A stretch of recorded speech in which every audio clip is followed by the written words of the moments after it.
নমস্কাৰ কৃষক বন্ধুসকল, আসাম এগ্ৰিকালচাৰ টিপছ ইউটিউব চেনেলে সকলোকে স্বাগতম জনাইছোঁ।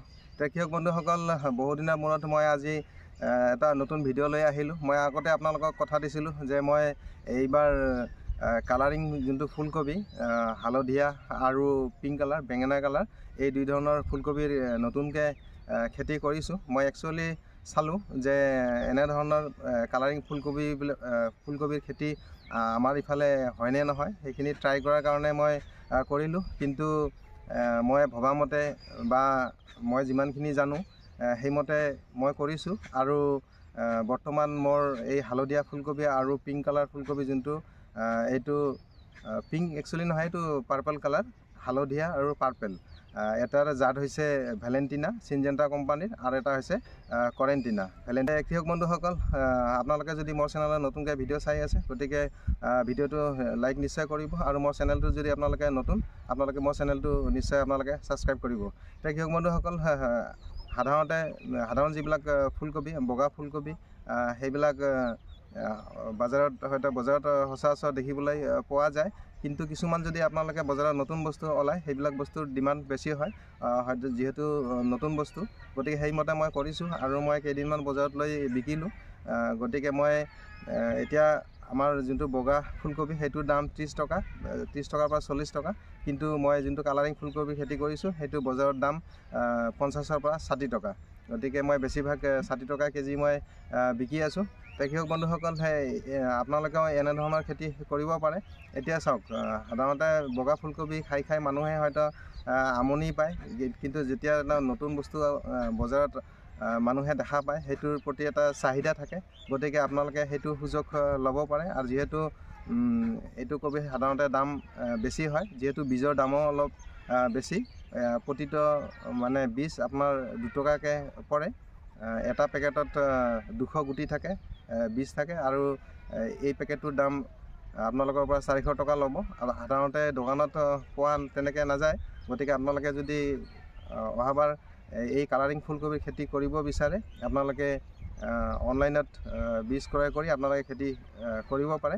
গতিকে কৃষক বন্ধুসকল, মোৰ হালধীয়া কবি বা পাৰ্পল কালাৰ যোনটো কবি, সেইটো কেনেকুৱা হৈছে মই আপোনালোকক এই ভিডিঅ'ৰ মাধ্যমত দেখুৱাই আছোঁ। গতিকে ভিডিঅ'টো আপোনালোকে চাই থাকক। আশা কৰোঁ ভিডিঅ'টো নিশ্চয় আপোনালোকে ভাল পাব। কৃষক বন্ধুসকল, আপোনালোকে চাওক, এইবোৰ হালধীয়া ফুলকবি। এয়া মই ভিডিঅ' কৰিব টাইম নোপোৱাৰ কাৰণে মই ভিডিঅ' আগতে কৰিব নোৱাৰিলোঁ, আৰু বহুত কবি মই কাটি বিকিলোঁ। এয়া চাওক, ধুনীয়া। আৰু ইয়াত এটা বস্তু কি হয় কৃষক বন্ধুসকল, আপোনালোকে দেখিছে এই যে এই কবিটো কিবা বগা বগা হৈছে, এইটো কি কয়, শালিকা চৰাই যে আছে, শালিকা চৰাইবিলাকে কি বুলি ভাবে নাজানো, সিহঁতে কিন্তু আহি এইটো তেনেকৈ ঠোঁটেৰে কামোৰে আৰু খায়। গতিকে সেইখিনি আপোনালোকে চাব। এইটো চাওক, বহুত ডাঙৰ হৈছে। এটা কবি ওজন আপোনাৰ 1 কেজি 900 গ্ৰাম, হয়তো 1 কেজিৰ কিছুমান বেছিও হৈছে। গতিকে চাওক, এইবিলাক হৈছে হালধীয়া। কৃষক বন্ধুসকল, সাধাৰণ যোনটো বগা ফুলকবি, ইয়াৰ যোনটো পুষ্টিকৰ গুণ সেইটো হাই হয়। যিহঁতে জানে সিহঁতে সেইবিলাক হয়তো খায়। আচলতে একেবাৰে গাঁৱলীয়া অঞ্চলত সেইবিলাক ইমান নচলিব পাৰে। গতিকে আপোনালোকৰ ফালে যদি অলপকৈ কৰিব, যদি অহাবাৰ কৰিব বিচাৰে, আৰু কেনেধৰণে কৰিব লাগে, কি কথা, সেইবিলাক মই পিছত আপোনালোকক বহলাই আলোচনা কৰিম। ইয়াতে এটা মোৰ বগা ফুলকবি মই লগাইছোঁ। ইয়াতে গছটো মৰিছিল, তাৰপিছত মই পুলি নাছিল কাৰণে সেই বগাটো থৈছিলোঁ। গতিকে বগাটো এনেকুৱা হৈছে। তো এইবিলাক কৃষক বন্ধুসকল চাওক, বহুত ধুনীয়া হৈছে। আৰু আপোনালোকে যদি কৰিব বিচাৰে অহা বছৰ, কিন্তু আৰু এটা কথা কৃষক বন্ধুসকল, এইটো খেতি কিন্তু আপোনালোকে শীতকালতে কৰিব লাগিব। হয়তো বহুতে যোনটো আগতীয়া ফুলকবি খেতি কৰে, তেতিয়া কিন্তু সেইটো কৰিব নোৱাৰিব, আৰু সেইটো ফল ভাল নহ'ব। গতিকে আপোনালোকে শীতকালীন শস্য হিচাপে বা খেতি হিচাপে আপোনালোকে কিন্তু এই ভেলেণ্টিনা ফুলকবি খেতি কৰিব পাৰে।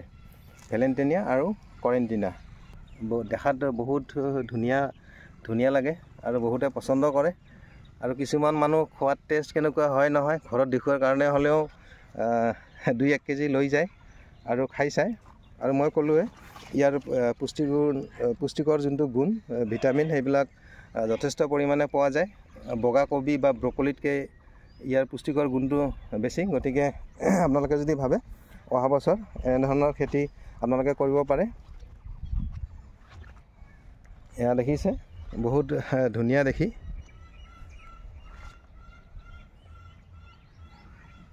এইটো চাওক, এইটো 1 কেজিৰ ওপৰত হ'ব। ধুনীয়া হালধীয়া ৰং।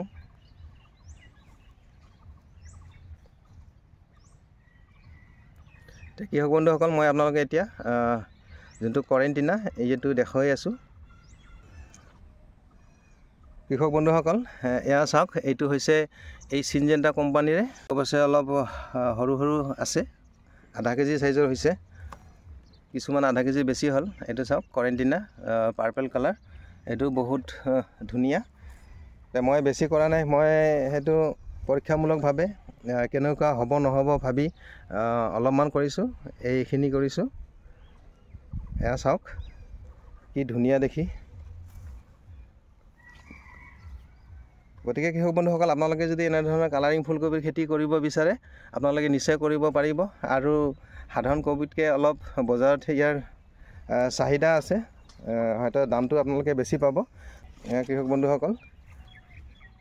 আৰু কৃষক বন্ধুসকল, আপোনালোকে যদি এনেকুৱা খেতি কৰে আপোনালোকে কিন্তু শীতকালতে কৰিব, আগতীয়াকৈ নকৰিব বা বাৰিষা নকৰিব। বাৰিষা কৰিলে কিন্তু এইটো নহ'ব, আপোনাৰ একেবাৰে সৰু সৰু ফুলকবি হ'ব।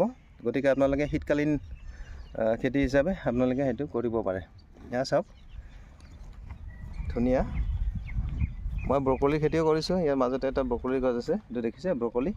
মই ব্ৰকলিও বহুত কৰোঁ। আজিকালি ব্ৰকলিটো চবৰে চিনাকি হৈ গ'ল।